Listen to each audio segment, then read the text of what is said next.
Good morning six class. देखिए आज हमारा टॉपिक है, हमारा संस्कृत का षष्ठ पाठ है समुद्र तट, यानी कि समुद्र का किनारा।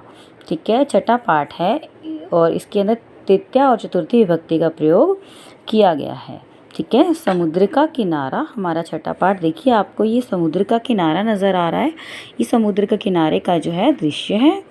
ऐसे यह समुद्र तट है, समुद्र का किनारा, यह समुद्र का किनारा है।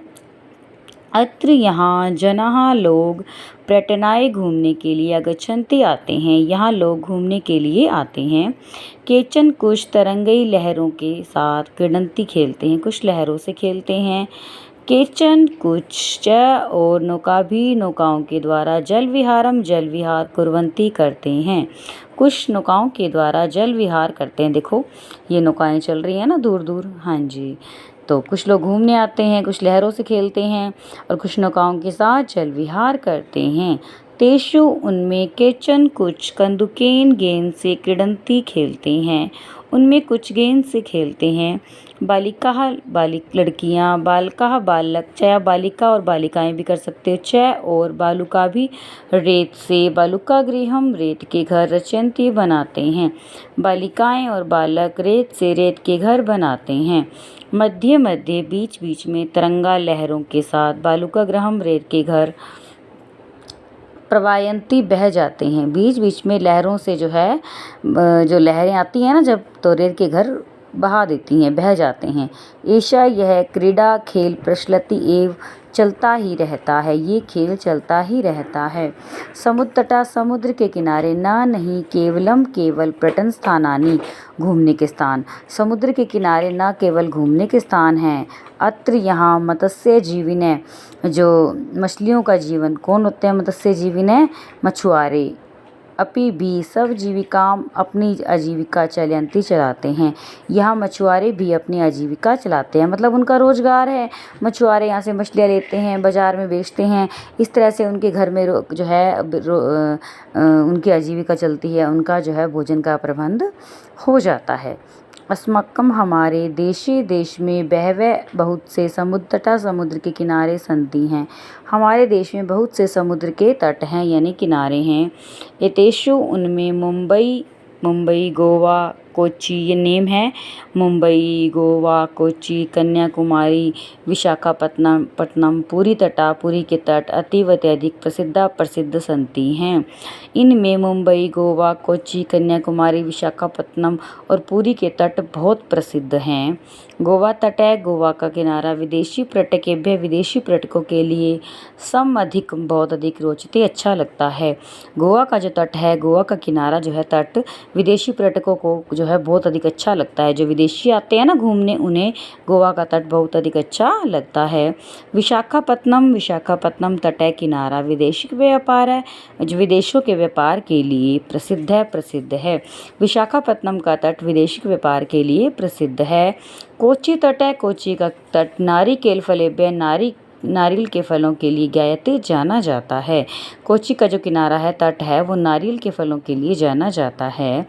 मुंबई नगरस्य मुंबई नगर जोहु तट सर्वे सभी जनाः लोग सवेरम बिना रोक टोक के विहरन्ति घूमते हैं, मुंबई नगर के जोहु तट पर सभी लोग बिना रोक टोक के स्वेच्छा से यानी कि घूमते हैं।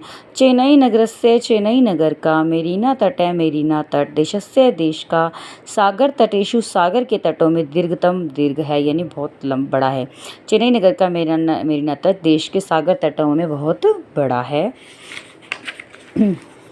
आगे देखिए, भारत के तीसरीषु तीन दिशाओं में समुद्र तट संति हैं, भारत की तीनों दिशाओं में समुद्र तट हैं। अस्मात् इसी एव ही कारणात् कारण से भारत देश प्रायद्वीप इति इस तरह से कथ्यते कहलाता है, इसी कारण से भारत देश प्रायद्वीप कहलाता है कि भारत की तीनों दिशाओं में समुद्र तट हैं, इसी कारण से भारत देश प्रायद्वीप कहलाता है। पूर्व दिशा में बंगोपसागर है, बंग सागर। दक्षिण दिशा में हिंद महासागर है, हिंद महासागर। पश्चिम दिशा में च और अरब सागर है, अरब सागर अस्थि है। पूर्व दिशा में बंग का सागर, दक्षिण दिशा में हिंद महासागर और पश्चिम दिशा में अरब सागर है। इतिशाम इन त्रयाणानाम तीनों अपि भी सागराणानाम सागरों का संगम है, संगम मिलन कन्याकुमारी तट पर भवती होता है। इन तीनों जो सागर हैं इनका संगम कहाँ होता है, ये कहाँ मिलते हैं, कन्याकुमारी तट पर इनका संगम होता है। अत्र यहाँ पूर्णिमायाम, पूर्णिमा को चंद्रोदय, चंद्र का उगना, चंद्रोदय होना, सूर्यास्तम, सूर्य का अस्त होना, च और युगपदे एक ही साथ द्रष्टुम शक्यते देखा जा सकता है। तो यहाँ पर पूर्णिमा को चंद्रोदय और सूर्यास्त, आपको पता है पूर्णिमा के दिन क्या होता है, पूर्णिमा को चंद्रोदय, चंद्र का उदय होना और सूर्य का अस्त होना दोनों एक ही साथ देखे जा सकते हैं। तो देखिए बहुत ही इंटरेस्टिंग हमारा लेसन था। अब हम करेंगे वर्ड मीनिंग। समुद्र तट है, समुद्र का किनारा, पर्यटनाए घूमने के लिए, तरंगई लहरों से या लहरों के साथ, नौका भी नौकाओं के द्वारा, जल विहारम जल क्रीड़ा, बालुका भी बालुओं से, बालुका गृहम बालू का घर, घरोंदा, मध्य मध्य बीच बीच में, प्रवायंती धो देते हैं या बहा देते हैं, प्रचलति एव चलती ही रहती है, पर्यटन स्थानानि घूमने की जगह, मत्स्य जीविने मछुआरे, सब जीविकाम अपनी जीविका को, चालयंती चलाते हैं, अतीव बहुत अधिक। उसके बाद देखिए स्वेरम बिना रोक टोक के यथेच विहरंती घूमते हैं, दीर्घतमय सबसे लंबा, प्रायद्वीपे तीन तरफ जल से घिरा भूभाग, संगम है मिलन, युगपदेव युगपत प्लस एव यानी एक ही साथ, द्रष्टुम शक्यते देखा जा सकता है। अब देखिए उच्चारण करेंगे हम इन जो है शब्दों का। तरंगई संगम है, प्रायद्वीप है, मत्स्य जीविन है, तिसृषु बंगोपसागर, विदेशी पर्यटकेभ्य वैदेशिक व्यापाराय चंद्रोदय है। अब देखिए जना का भी जल विहारम कुर्वन्ति, लोग किससे जल विहार करते हैं, का भी के स्थान पे क्या आ जाएगा, नौका भी, लोग नौकाओं के द्वारा जल विहार करते हैं। भारत से दीर्घतम तट समुद्र तट है चेन्नई नगर का मेरीना तट, ठीक है। जना कुत्र सेवेरम विहरन्ति, कहाँ बिना रोक टोक के घूमते हैं, मुंबई नगर से जुहू तटे स्वेरम विहरन्ति, बालुका भी किम रचन्ते, बालुका गृहम, रेत की घर बनाते हैं ना, तो इसके स्थान पर आ जाएगा बालुका गृहम। कोचि तट केभ्य ज्ञायते नारिकेल फलेभ्य, कोचि तट नारियल के फलों के लिए जाना जाता है, ठीक है। आगे देखिए ये है हमारे मंजूषा दी गई है, देखो ये देखो मंजूषा, तो इसमें से हमें छांट के यहाँ जो है फिल करना है। कन्याकुमारी तटे त्रयाणानाम सागराणाम डैश भवती संगम है, कन्याकुमारी तट पर तीनों सागरों का क्या होता है, संगम। भारत देश डैश इति कथ्यते, क्या कहलाता है, प्रायद्वीप है। जना समुद्र तटम किस लिए आते हैं, पर्यटनाए घूमने के लिए। बालेभ्य डैश सोचते, बच्चों को क्या अच्छा लगता है, क्रीड़ा खेल अच्छा लगता है। भारतस्य पूर्व दिशायाम बंगोपसागर है, भारत के पूर्व दिशा में कौन है, बंगोसागर है, बंग का सागर।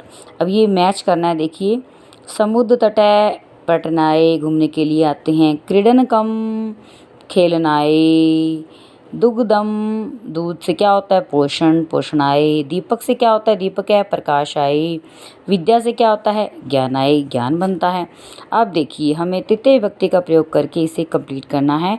जैसे व्योमय मित्र, मित्र का हो जाएगा मित्रेण, बालिका का क्या होता है तृतीय विभक्ति, बालिका भी, कमल का कमलेन, कंदुक का कंदुकेन, अश्वः अश्वेन, मृगा का मृग मृगेन। तो आगे हम आगे कंटिन्यू करेंगे। ओके स्टूडेंट, इसे रिवाइज करना है। Bye class.